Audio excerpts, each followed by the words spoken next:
کے لیے عورتیں 2-2 گھنٹہ شیشے کے پاس کھڑے ہو کر میک اپ کرتی رہیں۔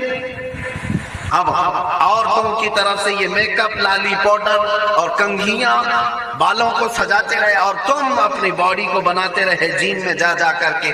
اب اس جسم کی حیثیت سنو، جس دن روح نکلی تمہارے جسم سے اور جب جنازہ لے جایا گیا، قبر میں تمہارے سب سے عزیز لوگ رکھ کر کے آتے ہیں، تختیاں قبر کی بند کر کے آتے ہیں، اتنی چھوٹی قبر کہ کروٹ لینے کی بھی جگہ نہیں ہوتی، ہاتھ پھیلانے کی بھی جگہ نہیں ہوتی۔ آج اپنے پلنگ پر سو کر کے دیکھو، کسی کا ہاتھ ٹچ ہو رہا ہے تو نیند نہیں آتی، لیکن قبر میں اتنی تاریک جگہ پر، چھوٹی سی جگہ پر، تنگ جگہ پر چھوڑ دیا جاتا ہے کہ مردہ کروٹ بھی نہیں لے پاتا، پھر پلس اس کو اوپر سے نیچے سے پیٹ سے باندھ کر کے رکھ دیا جاتا ہے۔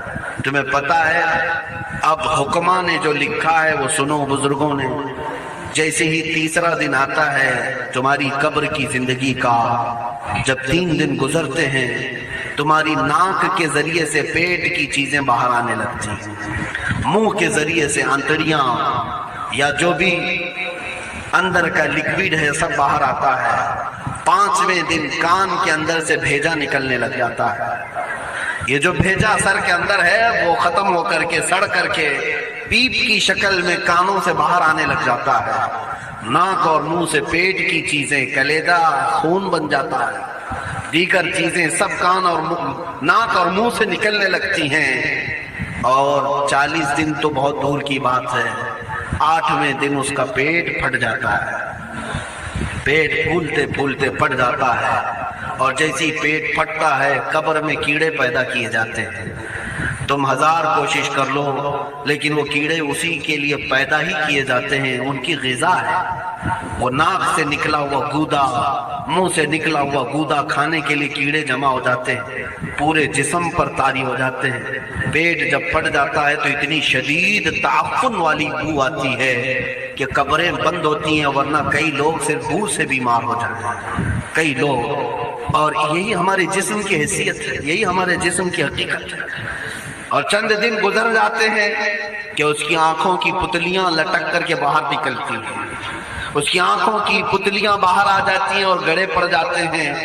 اب جو جسم کے اوپر موجود گوشت ہے اس کو چونٹیاں، مکوڑے اور کیڑے کھانے لگ جاتے ہیں، کھاتے کھاتے 2-3 مہینے کے اندر اس کو صرف اور صرف ڈھانچے کی شکل چھوڑ دی جاتی ہے، ہڈیاں باقی رکھی جاتی ہیں۔ جن بالوں میں تم کنگھیاں کرتے ان کے بالوں کی جڑوں میں پیپ پیدا کیا جاتا ہے، ہر بال کی جڑ پیپ بہاتی ہے۔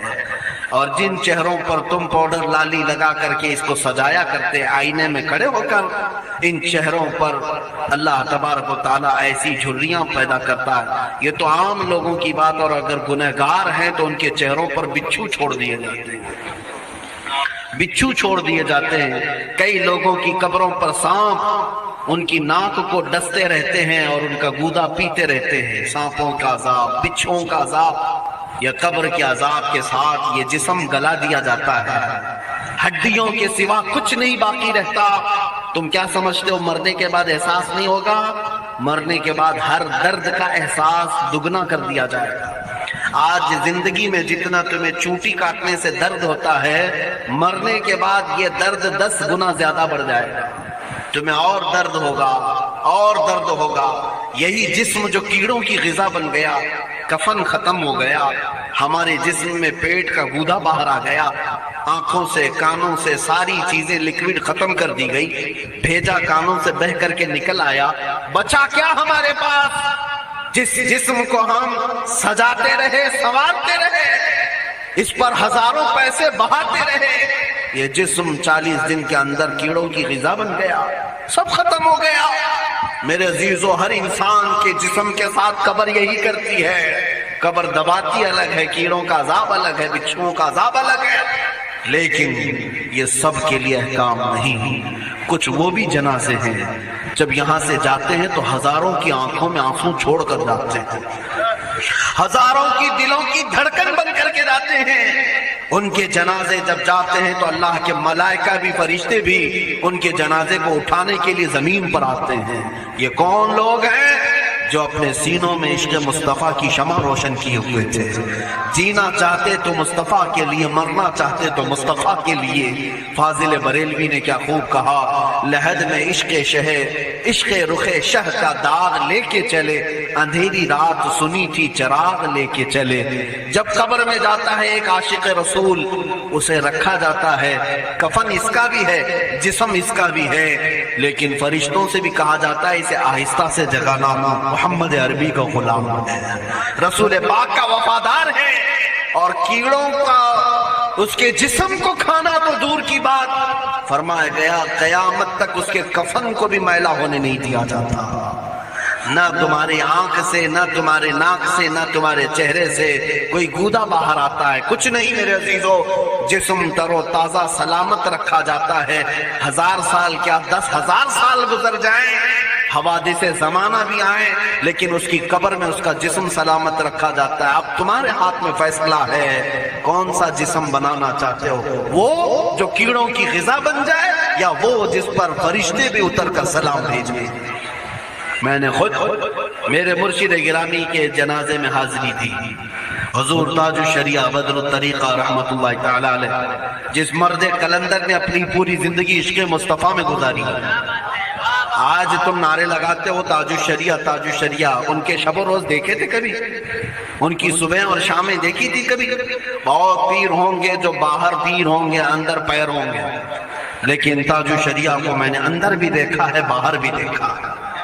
آنکھیں بند بھی ہوتی، آنکھوں سے اگر کوئی چیز نظر بھی نہیں آ رہی ہوتی، تب بھی اتنا خیال ہوتا کہ کہیں سطر تو نہ کھل گیا، کہیں پائجامہ اوپر تو نہیں ہو گیا ہو. سونے کے حالت کی بات کر رہا ہوں، کوئی نہ ہو تب بھی یہ خیال باقی رہتا. کون سا ایسا دن گزرتا جب وہ دلائل الخیرات نہیں پڑھ رہے ہوتے، قصیدہ بردہ شریف نہ پڑھ رہے ہوتے. ہزاروں سفر کی مصروفیات کے باوجود حضور پاک کی محبت کے نغمات میں کوئی کمی نہیں آئی. لیکن میں آج آپ کو ایک بات بتا دوں، جب انتقال ہوا وہ جمعہ کی شام تھی، اور ہمارے مردوں کو 6 گھنٹے 10 گھنٹے میں ہم کو قبرستان سپرد کرنا پڑتا ہے. 12 گھنٹے رکھ دیں تب بھی فریج منگوانا پڑ جاتا ہے، اس کے بعد قبرستان کے حوالے کر دیں. میرے مرشد گرامی کے انتقال کے بعد 48 گھنٹے رکھے گئے تھے، 48 گھنٹے رکھے گئے، اور اس کے بعد جنازہ پاک کو غسل دے کر لایا گیا. یہ فقیر قادری جنازے کی گاڑی میں شریک رہا، حضرت کے قدم پکڑ کر کے میں قبر تک رہا. میں آپ کو صرف اس لیے یہ بات عرض کر رہا ہوں کہ جب گاڑی جنازے کی چلتی تھی، میں نے زندگی میں بھی حضرت کے ہاتھ پکڑ کر کے ادھر ادھر چلایا. حضرت کے ساتھ جب جانا ہوتا تو بازوؤں کو ہم تھامے ہوتے، ہم کیا چلاتے، ہمیں وہ خود چلا رہے ہوتے، لیکن یہ ہم برکت کے لیے پکڑے ہوتے. جو نرم و ملائم جسم تھا، میں نے وفات کے بعد جنازے میں کھڑا ہو کر کے دیکھا، قدموں کو پکڑ کر نہ نرمی میں کمی آئی، نہ ملائم ہونے میں کوئی کمی تھی. اور جب گاڑی آگے چلتی تھی،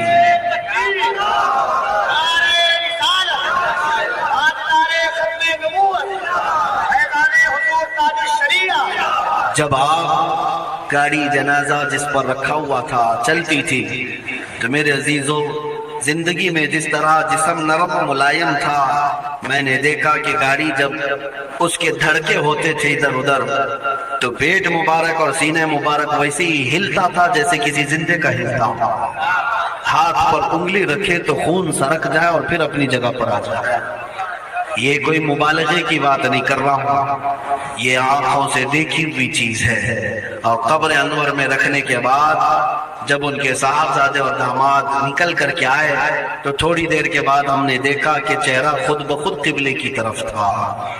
ہم اپنے مردوں کو رکھواتے ہیں، لیکن اس عاشق رسول نے اپنا چہرہ پہلے سے قبلے کی طرف کر لیا. یہ کرامات کہیں یا زندگی کی حقیقت کہیں، حقیقی بات تو یہ ہے جو مصطفیٰ کی یاد میں جاتا ہے. اس نے کیا ہی خوب کہا شاعر کہ میرے جنازے پہ رونے والوں فریب میں ہو بغور دیکھو، میرے جنازے پہ رونے والوں فریب میں ہو بغور دیکھو، مرا نہیں ہوں غم نبی میں لباس ہستی بدل گیا. ہاں، مرا نہیں ہوں غم نبی میں لباس ہستی بدل گیا ہوں. ان عاشقوں کا حال یہی ہوتا ہے کہ یہ مر بھی جاتے ہیں، انتقال کر بھی جاتے ہیں، تو بس لباس بدلتا ہے لیکن زندگی پہلے سے اور بلند ہوتی ہے. عزیزان گرامی، تمہیں اسی بات پر میں لانا چاہتا ہوں. کون سی زندگی گزارنا چاہو گے؟ کون سی زندگی؟ یہ عیاشوں کی، یہ نچنیوں کی، یہ مجرا کرنے والوں کی، ان ظالموں کی جو جہنم کی طرف تمہیں لے جانے کے لیے تیار بیٹھے ہیں؟ چند دنوں کی عیاشی ہے. تم گانے گا کر، اچھل کود کر کے اپنے نفس کو تو راضی کر سکتے ہو، لیکن رب ذوالجلال کی رضا کبھی نہیں لے سکتے.